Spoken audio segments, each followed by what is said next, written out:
Perspective Class 5 Video 3. In this video we're going to talk about planes in three-dimensional space. So let's go straight to the definition of what I mean by a plane.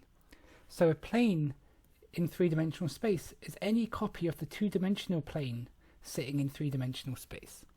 So what I want you to imagine is the two-dimensional plane is like an infinite flat sheet of paper, okay? An infinite flat sheet of paper. And there are lots of ways you can put that flat piece of paper into three-dimensional space. And that's all I mean by a plane in three-dimensional space. Okay? So let's look at some examples.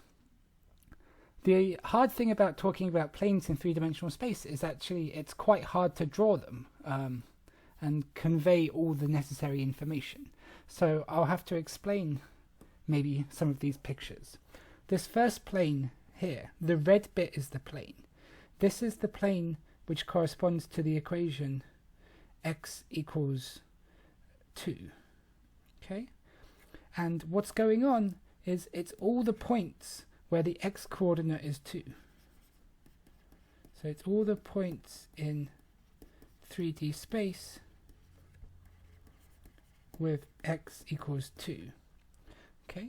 So that means, for example, it has the points like it has the points 2, 0, 0, it has 2, 0, 1, 2, 1, 17, it has all of these points, every point where the x-coordinate is 2.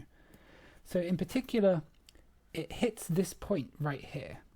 So this plane hits that point right there. I don't know what color's best, I'm still deciding. Maybe pink. So it hits this point right here. Okay?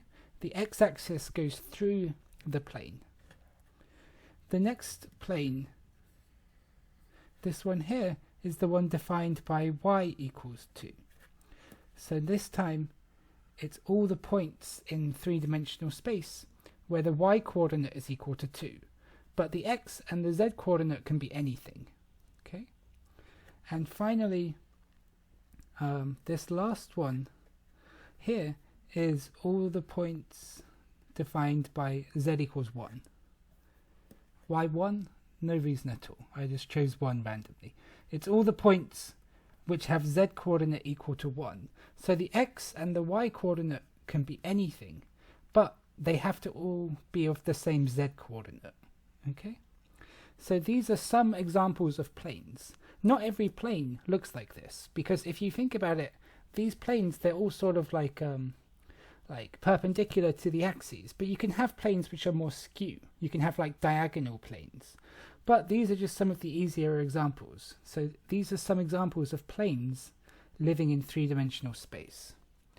There's a quick theorem I want to mention, which just says that whenever you have a plane of the form x equals a, then it's perpendicular to the x-axis.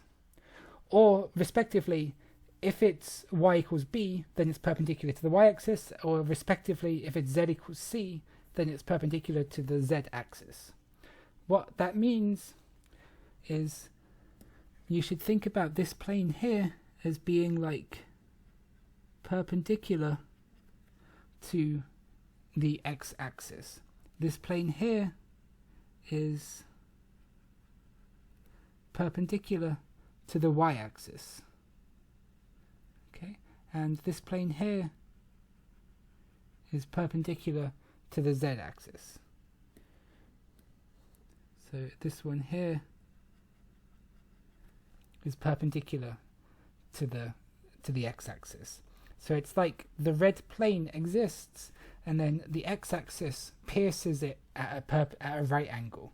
The x-axis punctures this plane at a right angle. Okay? And this theorem just tells you whenever you have a plane which is defined by an equation that looks like x equals a number, then it's going to be perpendicular to the x-axis, respectively y and z, blah blah blah. Okay? That's the end of this theorem, and that's the end of this video.